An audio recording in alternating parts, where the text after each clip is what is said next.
Our next story is about R. Kelly, a singer once known as the king of R&B, famous for breaking the charts globally.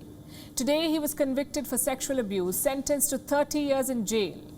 For 30 years of predatory acts. Throughout his career, R. Kelly faced numerous allegations, accusations of exploiting teenagers, running sex cults, trafficking young girls, and child pornography. But his wealth and contacts shielded him from being charged. His conviction is just another reminder of how easy it is for predators with power to escape accountability for years, if not a lifetime. He was once a chart-topping hit maker, the king of rhythm and blues with a cult following.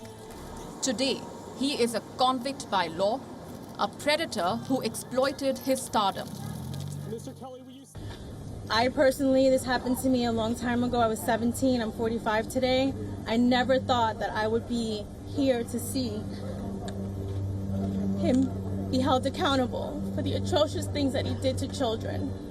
Very proud of my fellow survivors and very pleased with the outcome. 30 years did he do this, and 30 years is what he got. This is the story of Robert Sylvester Kelly, known to the world as R. Kelly. 31 years ago, he was signed for his first major record label. Around the same time, he started sexually exploiting a 15-year-old girl. On your right here, there you go. Over the years, the list of his victims grew, the accusations multiplied, the crimes became more heinous. They even spilled into public view. But the singer's wealth, fame, and contacts masked the predator in him and shielded him from the consequences. 31 years on, there has finally been justice. R. Kelly has been convicted for his crimes. He has been sentenced to 30 years in prison on charges of sexual abuse and trafficking. Today, R. Kelly was sentenced to prison for his many crimes against underage girls. And R. Kelly used the power of his celebrity and his music business to lure and to manipulate and to isolate and to denigrate many young girls. The verdict did not come about easy. It took 3 decades, a cultural shift, a Me Too movement, and a TV documentary to hold this man accountable. The accusations first emerged in 1994.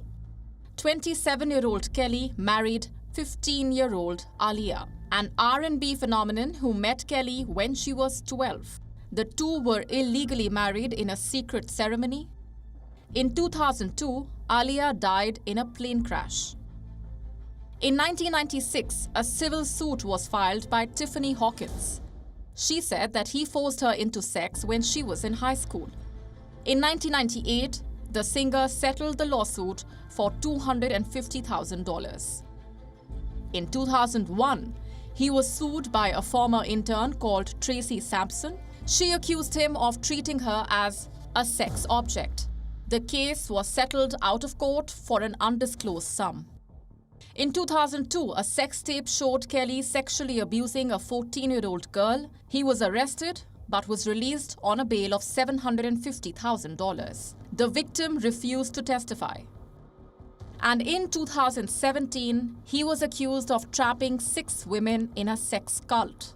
The allegations came from 3 of his former employees. It was this case that opened a can of worms.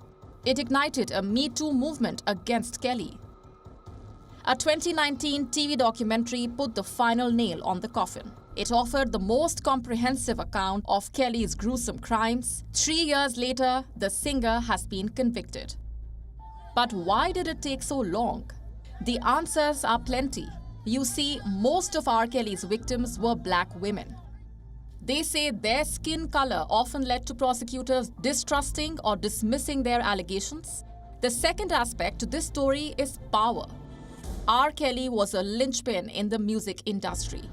Despite the accusations against him, millions of fans bought his music and attended his concerts.